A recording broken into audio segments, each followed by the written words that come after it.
welcome back to Most Amazing Top 10. I'm Rebecca Felgate, and today we're getting deep and dark as we talk about the top 10 evil lovers. Usually evil people work alone, but some have found co-partners in their depravity. When a pair of lovers teams up to commit evil crimes, a whole new level of degeneracy is reached. Stay tuned as we take a walk down history's lane and discuss some of the nastiest couples to have ever lived. Before we get started, it's important to note, as with all of these types of lists, it's pretty hard to rank evil, but we've tried. Coming in at number 10, we have Gwendolyn Graham and Cathy Wood. Lesbian couple Graham and Wood were known as the Lethal Lovers and met at a nursing home in the mid-1980s. The pair fell in love and began a sexual relationship, however they were constantly searching for new taboos. In 1987, they smothered an elderly woman with Alzheimer's disease and made love by her body. This happened 4 more times in some kind of hellish bonding ritual. Eventually the strain of the relationship became too much and Cathy Wood confess the killings to her ex-husband. The pair were said to have taken tokens from their victims,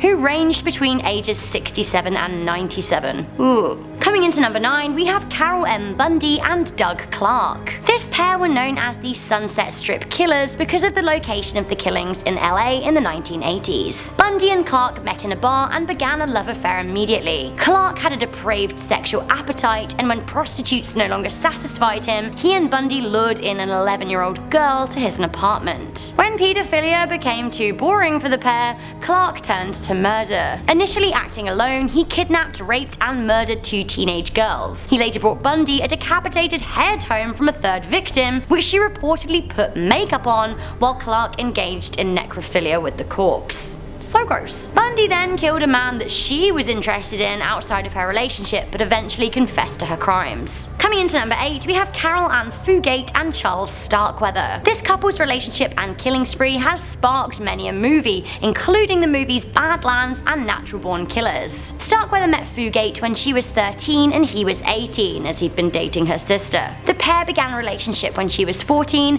and Starkweather killed his first victim in 1957. By 1958, he killed Fugate's family and the pair went on the run. This spree lasted just 8 days between January 21st and the 28th in 1958. During this time, the pair had killed 10 people, including a 2-year-old. Starkweather was sentenced to death and was killed 17 months after he was arrested. Fugate served 17 years in prison and died in 2013 in a car accident. I'm not saying karma, but karma. Coming into number 7, we have Alton, Coleman and Debra Brown. This is the sad and sick story of a mentally ill young woman, Debra Brown, meeting a convicted criminal and pervert, Alton Coleman. 28-year-old Coleman met 21-year-old Brown in 1983, and in 1984 they began a disgusting rampage of rape and murder in the American Midwest. Between them, they committed 8 murders and 7 rapes, all of which were teenagers and children. Part of this spree included luring a 7-year-old and a 9-year-old into the woods, forcing them to perform sex acts and then brutally attacking the pair, leaving them for dead. Coleman was killed by lethal injection in 2002, and Brown is still serving life in Ohio. Coming into number 6, we have Myra Hindley and Ian Brady. Hindley and Brady are known as the Moors murderers and were sadistic child killers who were prolific between 1963 and 1965. The pair lived in Greater Manchester in England and spurred one another on to kill. Initially, when they met, Hindley was obsessed with Brady and fantasized about him regularly. When they eventually started dating, they watched X-rated films, drank German wine, read books on philosophy, and made love and took explicit pictures of one another. Eventually, their obsessions turned to depravity and they began talking about committing the perfect murder. The first victim was a friend of Hindley's sister, Pauline Reed. She was just 16 when she was sexually assaulted and murdered. The pair raped 3 more times and killed 4 more times. Their victims included 3 boys, 2 of which were aged 12, and a 10-year-old girl. Hindley died in prison in 2002 and Brady died in prison in 2017. Coming into number 5, we have Gerald and Charlene Gallego. Oh, this is all a bit much, isn't it? This pair are known as the sex slave killers, because that's what they did. The Gallegos met when Gerald was married to his 6th wife and Charlene had split up with her 2nd husband. Gerald already had a criminal record and had abused a 6-year-old girl when he was aged 13. Charlene was just 17 when she began her relationship with Gerald, 10 years her senior. He He was abusive to her and forced her to abort their child. Gerald initiated the killing spree to satisfy his sexual urges, and Charlene was scared of him and aided him. The pair killed 10 people, sexually abusing and raping 9 of them. They often abducted people in pairs and forced them to commit atrocities to one another before Gerald killed them. Luckily, they were caught when their registration was noted as their final victims were abducted. Gerald died of cancer in prison, and Charlene was released in her early 40s and now lives somewhere with a new identity. Coming into number 4, we have Fred and Rosemary West. Fred and Rosemary West were serial killers and molesters who conducted their crimes over a 20-year period. In this time, they killed at least 12 people. The pair began an illicit affair in 1969 when Rosemary was 15 and Fred was 28. The next year, Rosemary fell pregnant. As well as killing several young women, the pair also sexually abused and murdered their own children. Many of their murder victims were mutilated. Luckily, the pair were eventually caught after their other children who had been abused but allowed to live spoke to the police. Luckily, Fred hung himself the year after his conviction, but sadly, Rose still lives on, but she'll probably never be released from jail. Coming into number 3, we have Inessa Tarverdiyeva and Roman Podkopayev. Like all of the other people on this list, this pair is very sick indeed. Nursery school teacher Tarverdiyeva and her dentist husband Podkopayev were known to the media as the middle-class killers. The Russian nationals were behind a spate of 30 or more killings between 1998 and 2013, the year of their capture. The pair fronted a gang that killed and robbed people. Of course, like many of the murderers on this list, they also killed children. One child, an 11-year-old girl, was found stabbed 37 times. Because these killers were in Russia, their media coverage hasn't been as high profile, so we don't know too much about their background, but we do know that they were awful and often involved their families in the gang. Podkopayev was killed in a shootout when the police came for the pair. His wife is currently serving life in prison. Coming into number 2, we have Chang Xin Liao and Chang Shan Husi. Disgracefully, the murders of this pair haven't been very well discussed in the Western media because the murders took place in China. The pair of innkeepers in Changsha at the end of World War I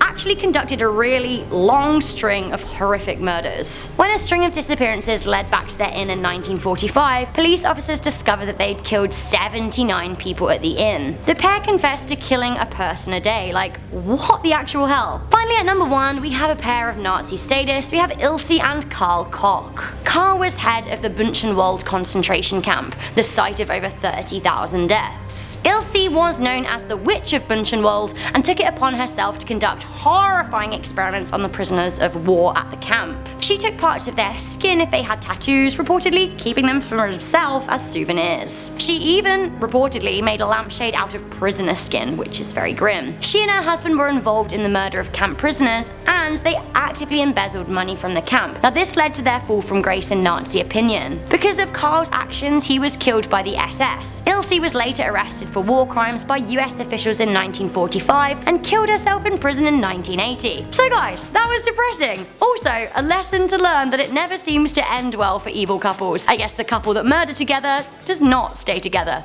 How am I surprised? So guys, how do we cheer ourselves up? Let's just think about the good things in life, like puppies and kittens and tiny octopuses and cheese. There we go, feeling a lot better. Don't worry, because for every one evil person, I swear there are hundreds of great people. So guys, if you found this interesting, make sure you give it a good thumbs up, share it with a friend, and stay subscribed for more historical lists. I'll see you next time.